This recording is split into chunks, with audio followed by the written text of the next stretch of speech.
السلام علیکم ورحمۃ اللہ وبرکاتہ۔ الحمد للہ رب العالمین، الصلاۃ والسلام علی اشرف الانبیاء والمرسلین، نبینا محمد وعلی آلہ واصحابہ اجمعین۔ اللہم انا نسألک علما نافعا مقبلا ورزقا طیبا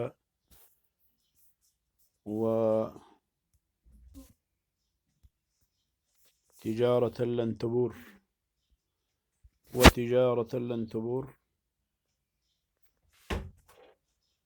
أما بعد، فأعوذ بالله السميع العليم من الشيطان الرجيم.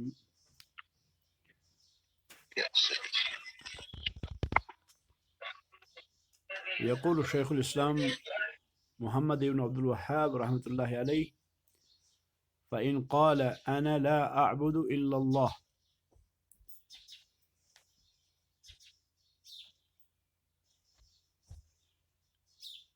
کہ میں اگر کوئی یہ کہے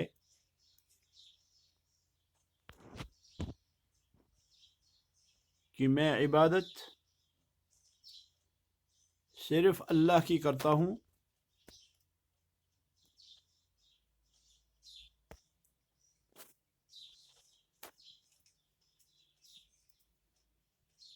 وهذا الالتجاء من الصالحين،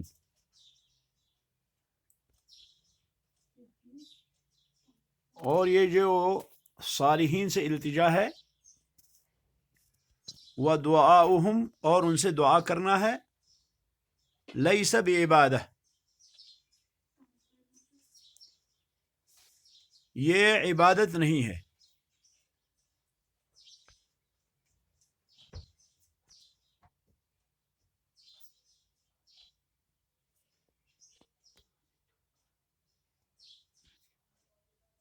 یہ عبادت نہیں ہے۔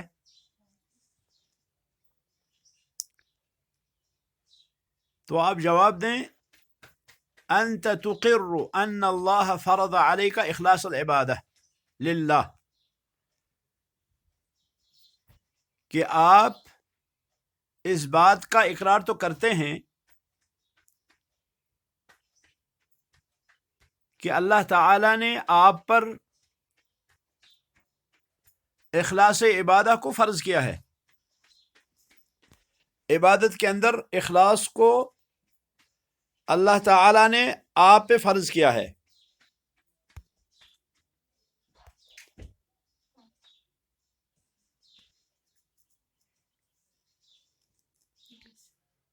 وَهُوَ حَقُّهُ عَلَيْكَ، اور وہ اللہ کا آپ پر حق ہے۔ فَإِذَا قَالَ نَعَمْ، اگر وہ اس بات کا اقرار کرے اور کہے ہاں ایسا ہے کہ عبادت کے اندر اخلاص فرض ہے، اور عبادت کے اندر اخلاص یہ اللہ رب العالمین کا آپ پر حق ہے، تو آپ اس سے کہیں بین لی ھذا،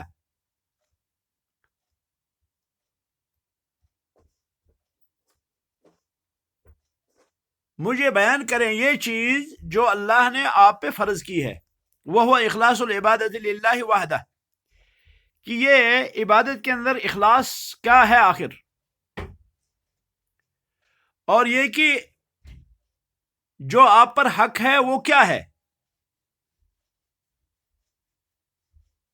جو کہ آپ پہ حق ہے وہ کیا ہے۔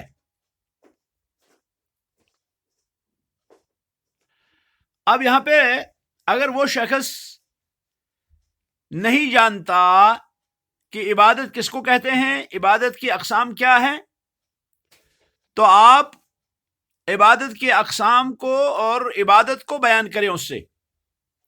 آپ اس سے کہیں قال اللہ تعالی، اللہ تعالی کا فرمان ہے، اللہ تعالی کا فرمان ہے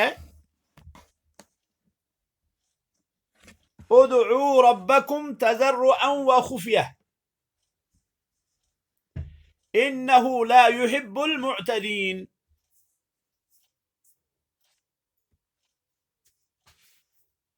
اللہ فرماتے ہیں ادعوا ربکم، تم دعا کرو، تم پکارو اپنے رب کو، تضرعا عاجزی کے ساتھ، وخفیتاً اور آہستگی کے ساتھ.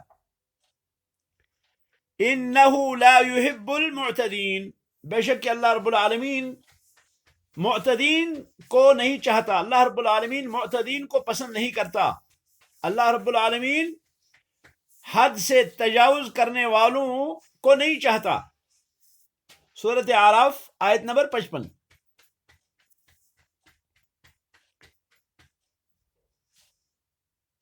جب آپ اللہ کا یہ فرمان اسے ظاہر کریں گے، اللہ کا یہ فرمان اسے بیان کریں گے، تو آپ اس سے کہیں کہ کیا یہ جو دعا کا حکم اللہ نے دیا ہے اس آیت کریمہ کے اندر، ادعوا ربکم تضرعا وخفیہ انہ لا يحب المعتدین، تو کیا آپ جانتے ہیں کہ یہ اللہ کی عبادت ہے؟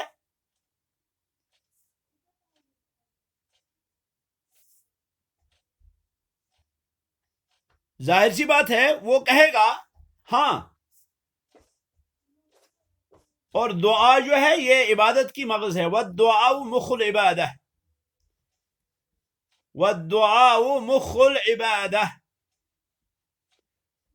دعا جو ہے یہ عبادت کی مغز ہے، یہ عبادت کا مغز ہے.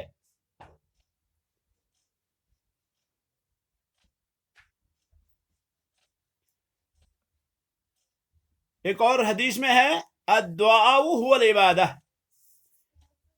کہ دعا ہی عبادت ہے.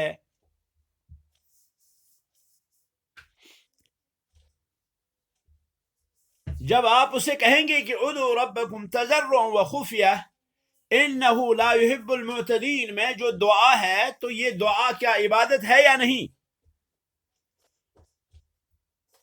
جب ہم اللہ رب العالمین کو پکاریں گے، اللہ رب العالمین کے اس فرمان کو ہم اپنائیں گے، ہم دعا کریں گے جس دعا کرنے کا حکم اللہ رب العالمین نے دیا، عاجزی کے ساتھ اور آہستگی کے ساتھ،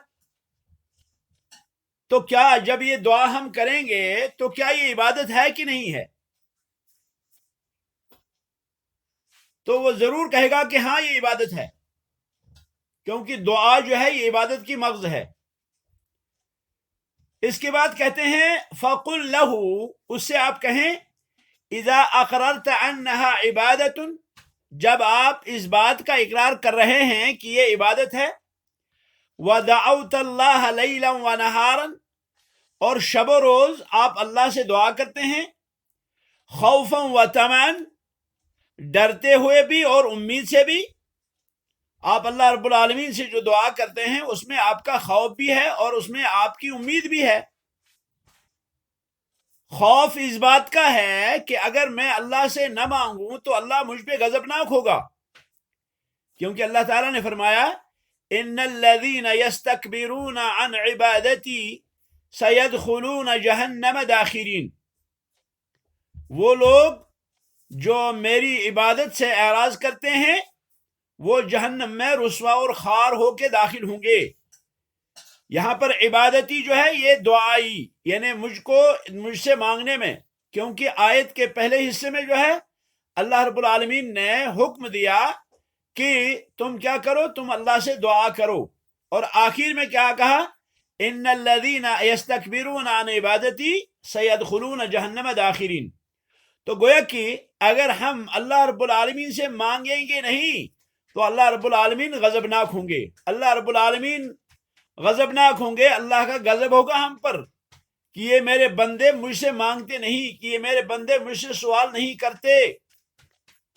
اور ہمیں کیا ہے، ہمیں امید بھی ہے کہ اللہ رب العالمین سے جب ہم دعا کریں گے تو اللہ رب العالمین ہماری دعا سنے گا اور ہمیں اپنا مطلوبہ جو مقصد ہے وہ عطا کرے گا.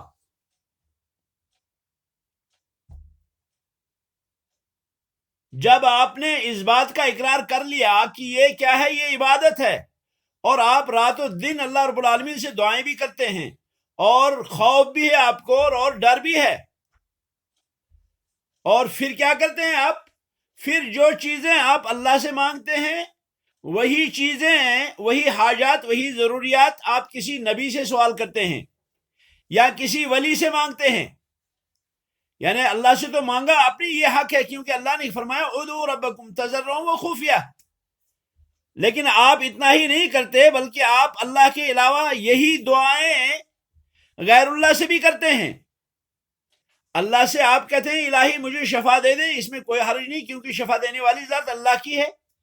لیکن آپ اس کے ساتھ ساتھ کیا کرتے ہیں؟ اس کے ساتھ ساتھ آپ کسی نبی سے کہتے ہیں کہ مجھے شفا دے، آپ کسی ولی سے کہتے ہیں مجھے شفا دے، آپ کسی قبر سے کہتے ہیں مجھے شفا دے، آپ کسی زیارت سے کہتے ہیں، کسی مزار سے کہتے ہیں، کسی خانقاہ سے کہتے ہیں مجھے کیا کر مجھے شفا دے، کسی فقیر سے کہتے ہیں مجھے شفا دے. تو جب آپ ایسا کرتے ہیں حل اشرکت فی عبادت اللہ غیرہ، تو کیا آپ نے اللہ کی اس عبادت میں، جو دعا کی عبادت ہے، اس دعائے عبادہ میں کیا اللہ رب العالمین کے ساتھ آپ نے کسی اور کو شریک کیا کہ نہیں؟ کیونکہ آپ نے تو نبیوں سے مانگا، آپ نے تو اولیاء سے مانگا، آپ نے تو مزاروں سے مانگا، آپ نے دوسرے لوگوں سے مانگا، آپ نے غیر اللہ سے مانگا. اللہ سے مانگنا یہ حق ہے، اللہ سے مانگنا جو ہے یہ حق ہے، کیونکہ اللہ رب العالمین قادر مطلق ہے، کیونکہ اللہ رب العالمین دعائیں سنتا ہے، اللہ رب العالمین دعائیں قبول کرتا ہے. لیکن نبی سے مانگنا یا کسی اور سے مانگنا، وہ تو دعا سنتے بھی نہیں. تو آپ نے یہ نبی سے دعا کر کے، آپ نے ولی سے دعا کر کے، کسی پیر سے دعا کر کے، کسی بزرگ سے دعا کر کے، کیا آپ نے شرک کیا یا نہیں کیا؟ تو اگر وہ سمجھدار ہوگا وہ ضرور کہے گا کہ ہاں. جب وہ یہ کہے گا کہ ہاں تو اسے آپ کہیں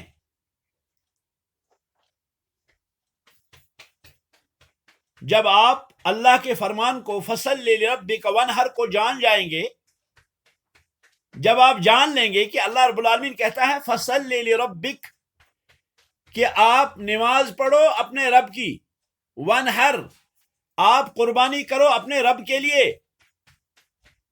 وَأَطِعْتَ اللَّهَ اور آپ اللہ کی اطاعت کرو گے، وَنَحَرْتَ لَهُ اور آپ نے اللہ کے لیے قربانی کی. اللہ نے فرمایا فَصَلِّ لِرَبِّكَ وَانْحَرْ، کہ اپنے رب کے لیے تم کیا کرو؟ نماز پڑھو اور قربانی کرو اپنے رب کے لیے.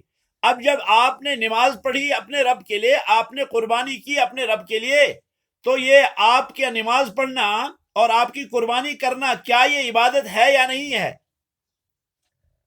کہتے ہیں شیخ رحمہ اللہ فلا بد ان یقول نعم، ضروری ہے کہ وہ کہے کہ ہاں، ہاں ایسا ہی ہے، ہاں ایسا ہی ہے، یہ عبادت ہے، یہ جو نماز پڑھنا قربانی کرنا یہ عبادت ہے. تو آپ اسے اس کے بعد پوچھیں اذا نحرت لمخلوق، جب آپ کسی مخلوق کے لیے کیا کریں گے؟ قربانی کریں گے، چاہے نبی کے لیے، چاہے جنی کے لیے، یا نبی اور جن کے علاوہ کسی اور کے لیے، کیا آپ نے اس عبادت میں اللہ کے غیر کو اللہ کا شریک بنایا یا نہیں بنایا؟ قربانی آپ کو اللہ کے لیے کرنی ہے، ذبح آپ کو اللہ کے لیے کرنا ہے، لیکن آپ کیا کرتے ہیں؟ آپ کسی نبی کے لیے کرتے ہیں، آپ کسی ولی کے لیے کرتے ہیں، کسی پیر کے لیے کرتے ہیں، کسی درگاہ کے لیے کرتے ہیں، کسی مزار کے لیے کرتے ہیں قربان، کسی مزار کے لیے آپ قربانی دیتے ہیں، آپ چڑھاوا چڑھاتے ہیں، آپ بیل ذبح کرتے ہیں، آپ بھیڑو ذبح کرتے ہیں، آپ مرغا ذبح کرتے ہیں. تو اس صورت میں کیا یہ آپ نے اللہ کی عبادت میں شریک ٹھہرایا کہ نہیں؟ ظاہر بات ہے کہ وہ اقرار کرے گا، وہ کہے گا کہ ہاں ایسا ہی ہے، کیونکہ مجھے قربانی تو اللہ کے لیے کرنی تھی، مجھے ذبح تو اللہ کے نام پہ کرنا تھا، اللہ کے لیے کرنا تھا، لیکن میں نے قربانی جو کی، میں نے جو ذبح کیا، یہ اللہ کے علاوہ میں نے کسی اور مخلوق کے لیے کیا. تو گویا کہ میں نے کیا کیا؟ میں نے اللہ رب العالمین کی عبادت میں غیر اللہ کو شریک کیا.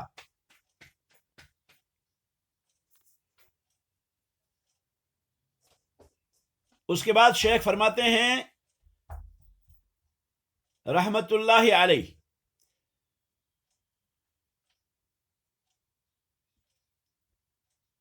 کہتے ہیں وَقُلْ لَهُ أَيْضًا، اس سے مزید یہ بھی کہیں،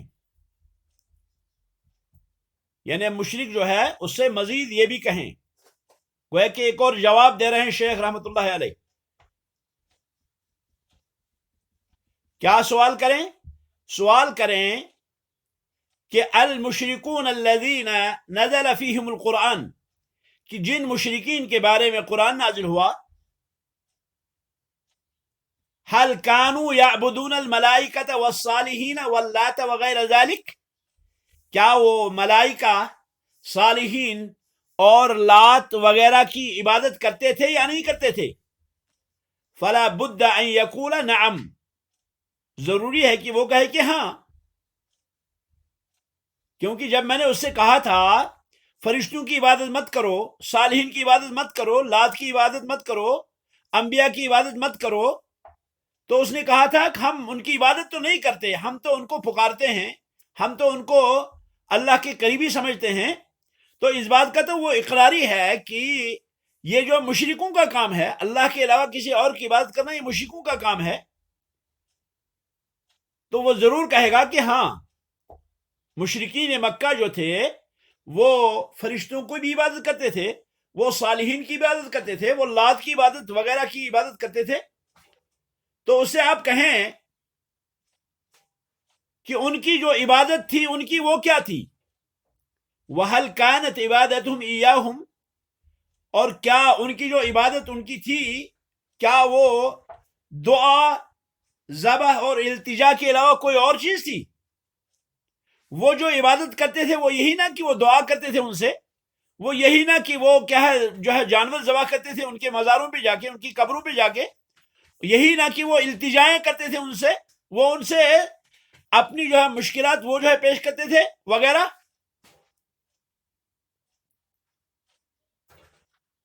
ان کے حال کو اگر دیکھیں، وَإِلَّا فَهُمْ مُقِرُّونَ أَنَّهُمْ عَبِيدُهُ، ورنہ ان کا اقرار تھا، وہ اس بات کے اقراری تھے کہ وہ اللہ کے بندے ہیں، وہ اللہ کو اپنا معبود سمجھتے تھے، وہ جو ہے اللہ کو جو ہے کیا ہے، وہ اللہ کو اپنا پروردگار سمجھتے تھے، ان کو یقین تھا کہ وہ اللہ رب العالمین کے غلبے میں ہیں، اللہ رب العالمین ان پہ غالب ہے، اللہ رب العالمین ہی کے تحت یہ سارا ہو رہا ہے، وہ پتا تھا ان کو۔ وہ یہ بھی جانتے تھے وَأَنَّ اللَّهَ هُوَ الَّذِي يُدَبِّرُ الْأَمْرَ، کہ اللہ رب العالمین ہی وہ ہے جو معاملات کی تدبیر کرتا ہے، تدبیر کرنے والا بھی اللہ ہے، وہ جانتے تھے یہ۔ البتہ ان کی جو خامی تھی وہ کیا تھی؟ کہتے ہیں وَلَكِنْ دَعَوْهُمْ وَالْتَجَعُوا إِلَيْهِمْ لِلْجَاهِ وَالشَّفَاعَةِ، البتہ ان کی جو خامی تھی وہ یہ تھی کہ وہ ان سے دعائیں کرتے تھے، التجائیں کرتے تھے، کیونکہ بھائی ان کا مقام ہے، اور یہ کہ یہ شفاعت کریں گے اللہ کے پاس ہماری۔ کہتے ہیں شیخ رحم اللہ وَهَذَا ظَاهِرٌ جِدًّا، یہ بہت ہی ظاہر ہے۔ اس کے بعد شیخ رحم اللہ ایک اور مسئلہ لیتے ہیں، فرماتے ہیں فَإِنْ قَالَ، اگر وہ یہ کہے أَتُنْكِرُ شَفَاعَةَ رسول اللہ صلی اللہ علیہ وسلم، کہ کیا آپ رسول اکرم صلی اللہ علیہ وسلم کی شفاعت کے منکر ہو، وَتَبْرَأُ مِنْهَا، کیا آپ اس سے برات کا اعلان کرتے ہو؟ فَقُلْ، آپ اسے جواب دیں لَا أُنْكِرُهَا، میں رسول اکرم صلی اللہ علیہ وسلم کی شفاعت کا انکار نہیں کرتا، وَلَا أَتَبَرَّأُ مِنْهَا، اور نہ میں برات کرتا ہوں نبی علیہ الصلوۃ والسلام کی شفاعت سے۔ رسول اکرم صلی اللہ علیہ وسلم شفاعت کریں گے، ہم اللہ سے مانگتے ہیں کہ الہی ہمیں رسول اکرم صلی اللہ علیہ وسلم کی شفاعت نصیب ہو، میں انکار نہیں کرتا ہوں، نہ میں برات کرتا ہوں، بلکہ محمد الرسول اللہ صلی اللہ علیہ وسلم شافع ہیں، مشفع ہیں۔ شافع یعنی شفاعت کرنے والے، مشفع یعنی جن کی شفاعت قبول کی جائے گی۔ وَأَرْجُو شَفَاعَتَهُ، اور مجھے امید ہے رسول اکرم صلی اللہ علیہ وسلم کی شفاعت کی۔ ولیکن الشفاعۃ کلھا للہ، لیکن شفاعت ساری کی ساری اللہ رب العالمین کی ہے، لیکن شفاعت ساری کی ساری اللہ رب العالمین کی ہے۔ کما قال تعالی، جیسے اللہ رب العالمین فرماتے ہیں قل للہ الشفاعۃ جمیعا، کہ شفاعت ساری کی ساری اللہ کا حق ہے، سورہ زمر آیت نمبر 44۔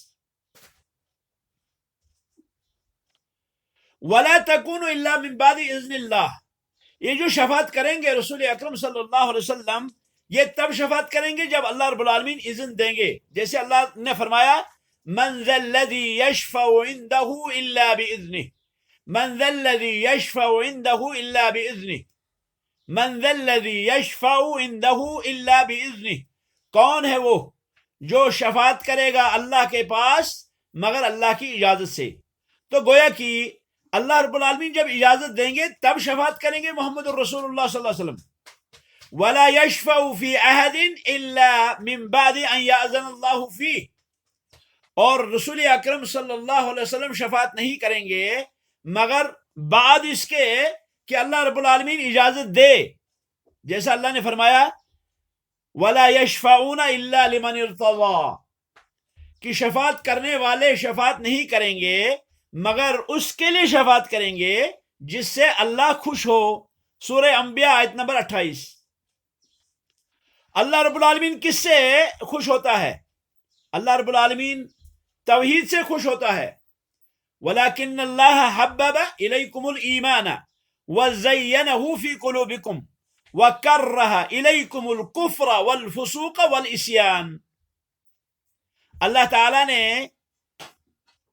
ایمان کو تمہارے لیے محبوب بنا دیا، اللہ نے ایمان کو تمہارے دلوں میں مزین کر دیا، اور اللہ نے ناپسند بنایا تمہارے پاس کفر کو، فسق کو اور عصیان کو۔ گویا کہ اللہ رب العالمین جو راضی ہوں گے، اللہ رب العالمین ایمان سے راضی ہوں گے، اللہ رب العالمین توحید سے راضی ہوں گے، اور موحد ہی کے بارے میں یہ شفاعت کی جائے گی، موحد ہی کے بارے میں یہ شفاعت قبول ہوگی، مشرک کے بارے میں یہ شفاعت قبول نہیں ہو سکتی، کیونکہ اللہ رب العالمین نے دوسری جگہ فرمایا وَمَن يَبْتَغِ غَيْرَ الْإِسْلَامِ دِينًا فَلَن يُقْبَلَ مِنْهُ، وَمَن يَبْتَغِ غَيْرَ الْإِسْلَامِ دِينًا فَلَن يُقْبَلَ مِنْهُ، کہ جو شخص اسلام کے بغیر کوئی اور دین تلاش کرے تو اس کا وہ دین قبول نہیں ہوگا۔ تو گویا کہ اسلام کیا ہے؟ اسلام کا پہلا جو نقطہ ہے، اسلام کا جو پہلا پوائنٹ ہے وہ کیا ہے؟ وہ ہے توحید، وہ ہے اللہ کی وحدانیت، وہ ہے رسول اکرم صلی اللہ علیہ وسلم کی رسالت اور نبوت۔ اسلام کا پہلا رکن شہادت اللہ الہ الا اللہ، ایمان کا پہلا رکن الایمان باللہ۔ تو گویا کہ اسلام کے بغیر جو بھی دین کوئی تلاش کرے گا تو اس کا وہ دین قبول ہوگا ہی نہیں۔ شرک تو اللہ کو پسند ہی نہیں، کفر تو اللہ کو پسند ہی نہیں، فسق تو اللہ کو پسند ہی نہیں، معصیتیں تو اللہ کو پسند ہی نہیں۔ اللہ رب العالمین ایسے لوگوں کے بارے میں کہاں اجازت دیں گے کہ ان کی شفاعت کی جائے؟ شفاعت تو اللہ رب العالمین اس کے لیے اجازت دیں گے جو موحد ہو۔ کہتے ہیں شیخ رحمۃ اللہ علیہ وَهُوَ لَا يَرْضَى، اور اللہ خوش نہیں ہوں گے إِلَّا التَّوْحِيدَ، مگر توحید پر، جیسے فرمایا وَمَن يَبْتَغِ غَيْرَ الْإِسْلَامِ دِينًا فَلَن يُقْبَلَ مِنْهُ۔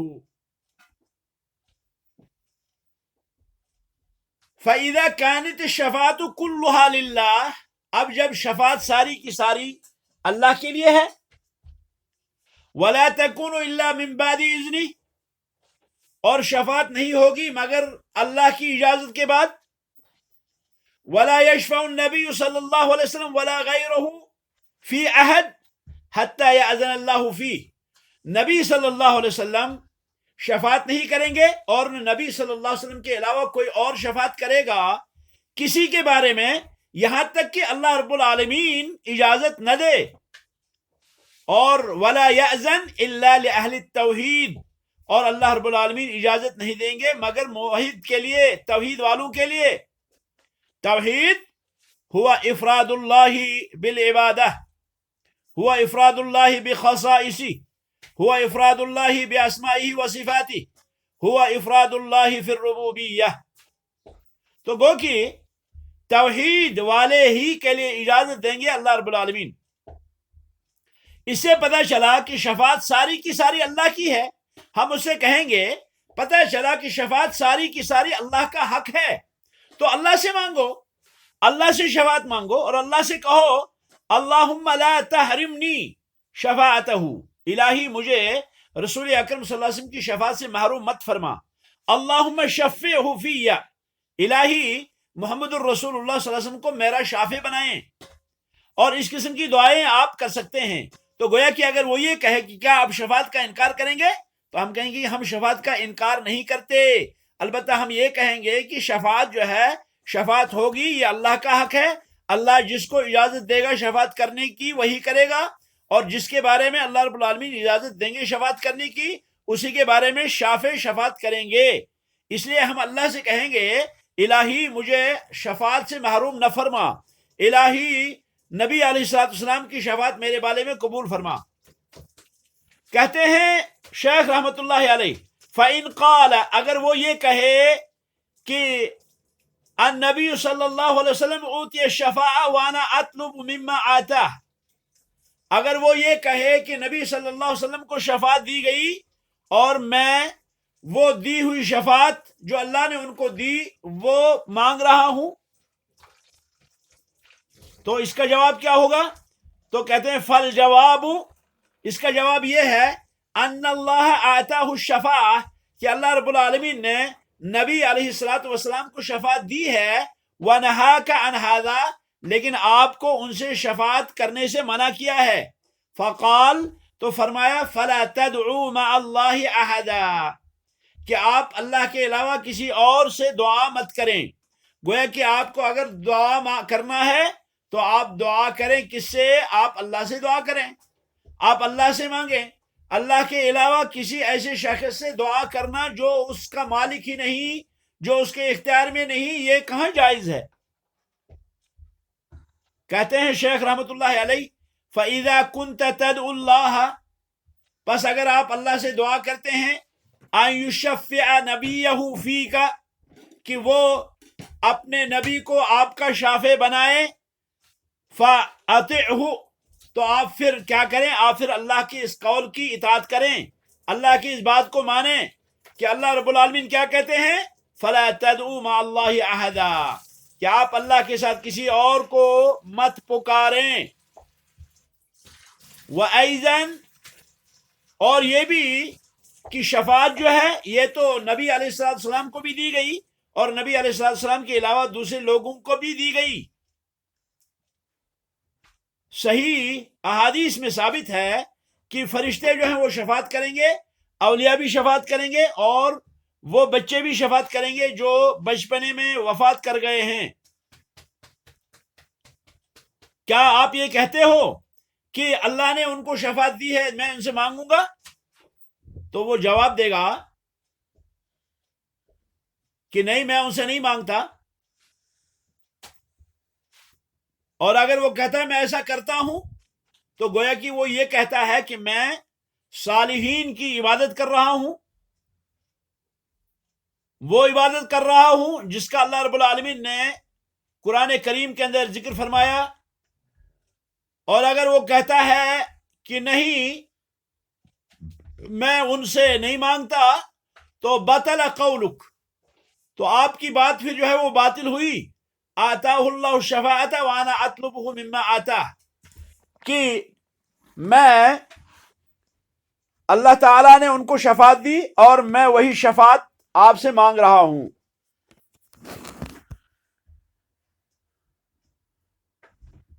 اور اگر وہ کہتا ہے انا لا اشرک باللہ شیئا، کہ میں اللہ کے ساتھ کسی اور کو شریک نہیں کرتا، حاشا وکلا، ولیکن الالتجاء الی الصالحین لیس بشرک، لیکن صالحین سے التجا کرنا شرک نہیں ہے، تو آپ اس سے کہیں اذا کنت تقر ان اللہ حرم الشرک اعظم من تحریم الزنا، آپ اس سے کہیں کہ جب آپ اس بات کا اقرار کرتے ہیں کہ اللہ رب العالمین نے شرک کو حرام کیا زنا کی حرمت سے بڑھ کر، یعنی ساری حرمتوں میں سب سے بڑی جو حرمت ہے وہ شرک کی حرمت ہے۔ نبی علیہ السلام نے فرمایا اجتنبوا السبع الموبقات، 7 ہلاک کرنے والی چیزوں سے بچو۔ اور پھر آپ نے جو فرمایا الشرک باللہ، اللہ کے ساتھ شریک کرنا، اور پھر والسحر، اور جادو کرنا، وقتل النفس، آخر تک۔ تو ان حدیثوں، ان جو ہے کبائر میں سب سے پہلے جو ذکر کی اللہ نے وہ شرک کا ذکر فرمایا۔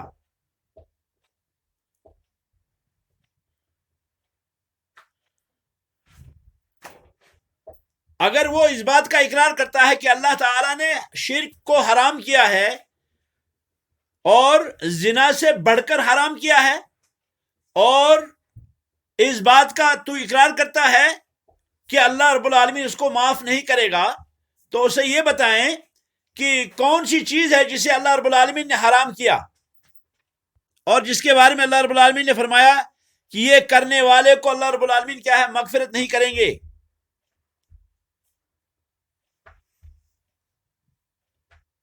تو جواب اس کا یہ ہوگا کہ وہ اس کو معلوم نہیں ہوگا کہ شرک کیا ہے، اس کو معلوم نہیں ہوگا کہ اللہ رب العالمین جس چیز کو جو ہے بخشتا نہیں وہ کیا چیز ہے۔ تو آپ اس سے کہیں کہ آپ اپنے آپ کو شرک سے بری کیسے کریں گے، آپ کو تو شرک کا پتہ ہی نہیں۔ آپ اللہ رب العالمین آپ پر اس کو حرام کیسے کرے گا، اور ذکر کرے گا اللہ رب العالمین کہ اللہ اس کو معاف کرتا ہی نہیں، لیکن آپ اس کے بارے میں پوچھ ہی نہیں رہے ہیں کہ یہ کون سی چیز ہے بھائی، نہ آپ اس کو جانتے ہیں۔ کیا آپ کا خیال یہ ہے کہ اللہ رب العالمین کسی چیز کو حرام تو کر دے لیکن اس چیز کو لوگوں کے سامنے واضح نہ کرے کہ یہ چیز کیا ہے؟ اب اگر وہ کہتا ہے کہ شرک جو ہے یہ بتوں کی پوجا ہے اور ہم بتوں کی پوجا نہیں کرتے، تو آپ اس سے یہ پوچھیں کہ بتوں کی پوجا کا کیا معنی ہے؟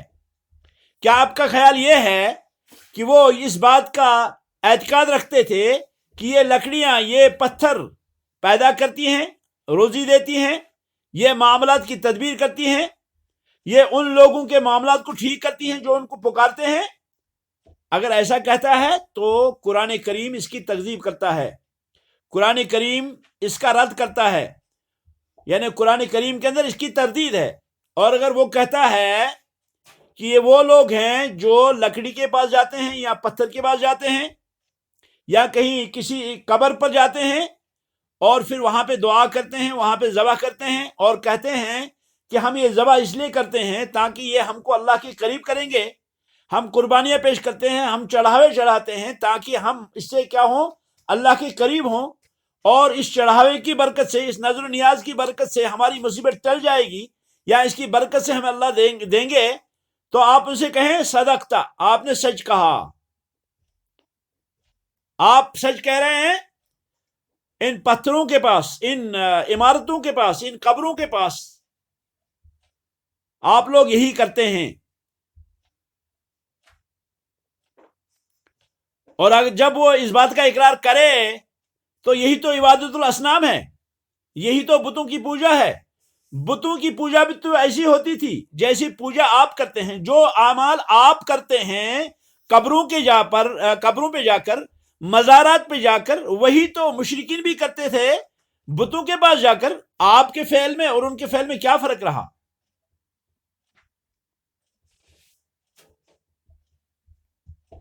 اس سے یہ بھی کہا جائے گا، آپ کا یہ کہنا کہ شرک تو صرف بتوں کی پوجا ہے، کیا آپ کی مراد یہ ہے کہ شرک جو ہے صرف بس اتنا ہی ہے، اور صالحین پہ اعتماد کرنا، ان سے دعا کرنا، یہ اس میں داخل نہیں ہے؟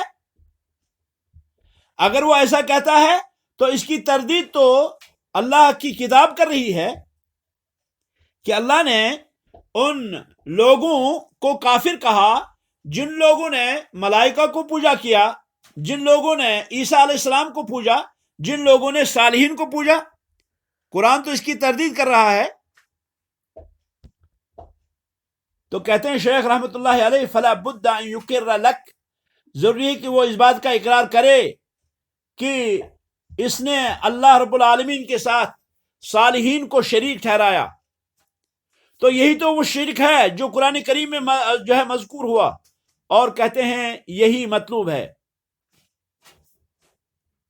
کہتے ہیں شیخ رحمت اللہ علیہ، وَسِرُّ الْمَسْأَلَةِ، راز کیا ہے؟ راز یہ ہے انہو اذا قال انا لا اشرک باللہ، جب وہ یہ کہے کہ میں اللہ کے ساتھ شریک نہیں کرتا، فَقُلْ لَهُ، آپ اسے کہیں وَمَا الشِّرْكُ بِاللَّهِ، اللہ کے ساتھ شرک کیا ہے بھائی؟ فَسِّرْهُ لِي، آپ تفسیر کریں۔ فَإِنْ قَالَ هُوَ عِبَادَةُ الْأَصْنَامِ، اگر وہ یہ کہے کہ شرک تو بتوں کی پوجا ہے، تو آپ اسے کہیں وَمَا مَانَا عِبَادَةُ الْأَصْنَامِ، بتوں کی پوجا کا کیا معنی ہے، اس کی تشریح کریں۔ اگر وہ یہ کہے انا لا اعبد الا اللہ، کہ میں عبادت صرف اللہ کی کرتا ہوں، آپ اسے کہیں اللہ کی عبادت کرنے کا معنی کیا ہے، اس کی تفسیر تو کریں۔ اگر اب اس نے تفسیر کی اس طرح جیسے قرآن تفسیر کرتا ہے تو مطلوب ہے، یہی مطلوب ہے، اور اگر اس نے اس طرح سے نہیں تفسیر کی تو پھر وہ ایسی چیز کہ جاننے کا کیسے دعویٰ کرتا ہے جس چیز کا اس کو پتہ ہی نہیں۔ اور اگر وہ شخص تفسیر کرے عبادت الاصنام کی، شرک کی، اس معنی کے بغیر کسی اور معنی بتائے جس معنی کو آیات مبارکہ نے بیان کیا شرک کے معنی میں، عبادت الاوثان کے بارے میں، تو یہی تو ہے جس کو آج کل کے زمانے کے لوگ کر رہے ہیں، یعنی اعمال وہی ہیں، نام بدل کے، اعمال وہی ہیں، کام وہی ہیں جو مشرکین مکہ بتوں کے پاس انجام دیتے تھے، آج قبر والے لوگ وہی قبروں کے پاس انجام دیتے ہیں، وہی اعمال۔ آپ ذرا پڑھیں مشرکین کے اعمال اور آپ پڑھیں آج کل کے لوگوں کے اعمال کو، مشرکین آج کل کے مشرکین کے اعمال کو دیکھیں آپ۔ انکار جو کرتے ہیں آج کل کے مشرک، وہ یہی کہتے ہیں کہ عبادت صرف اللہ کی نہیں، وہ توحید ربوبیہ کو تو مانتے ہیں، وہ اس بات کو مانتے ہیں کہ اللہ رب العالمین ہی کیا ہے، اللہ رب العالمین ہی پالنے والا ہے، پالنہار وہی ہے، خالق وہی ہے، مالک وہی ہے، رازق وہی ہے، مدبر وہی ہے، زندہ کرنے والا وہی ہے، مارنے والا وہی ہے۔ یہ تو آج کل کے مشرکین بھی مانتے ہیں اور مشرکین مکہ بھی مانتے تھے، لیکن عبادت میں ایک کو نہیں جانتے تھے، اللہ رب العالمین کو۔ اللہ تعالیٰ نے ان کا قول نقل کیا مشرکین مکہ کا، وہ کہتے تھے اجعل الالہۃ الہا واحدا، اجعل الالہۃ، جعل یہ ہے فعل ہے اور الہۃ مفعول، الہہ یہ الہ کی جمع، معنی ہوں گے کہ معبودوں کو، کیا معبودوں کو بنا دیا الہا واحدا، ایک ہی معبود، ان ھذا لشیء عجاب، یہ تو عجیب چیز ہے۔ کہتے ہیں شیخ رحمت اللہ علیہ فَإِذَا عَرَفْتَ أَنَّ هَذَا الَّذِي يُسَمِّيهِ الْمُشْرِكُونَ فِي زَمَانِنَا كَبِيرُ الْاعْتِقَاد، جب آپ کو یہ پتہ چلا کہ ہمارے زمانے کے مشرک اس چیز کو اعتقادی کہتے ہیں، اس چیز کو بڑا اعتقاد کہتے ہیں، جس چیز کو ہمارے زمانے کے مشرک اعتقاد کہتے ہیں وہی وہ شرک ہے جس شرک کے بارے میں قرآن نازل ہوا، اور جس شرک پر رسول اکرم صلی اللہ علیہ وسلم نے لوگوں سے لڑا۔ کہتے ہیں شیخ رحمت اللہ علیہ فَاعْلَمْ أَنَّ شِرْكَ الْأَوَّلِينَ أَخَفُ مِنْ شِرْكِ أَهْلِ زَمَانِنَا بِأَمْرَيْن، تو آپ جان لیں کہ ہمارے زمانے کا شرک جو ہے وہ اس زمانے کے شرک سے آگے ہے، دو طرح سے۔ پہلے والوں کا شرک جو ہے وہ ہلکا تھا، ہمارے زمانے کا شرک جو ہے وہ آگے ہے دو چیزوں سے۔ انشاءاللہ ان دو چیزوں کو اگلے درس میں بیان کریں گے۔ ھذا وصلی اللہ وسلم علی خیر خلق محمد وعلی آلہ واصحابہ اجمعین، سبحانک اللہم وبحمدک، اشہد ان لا الہ الا اللہ، استغفرک واتوب الیک۔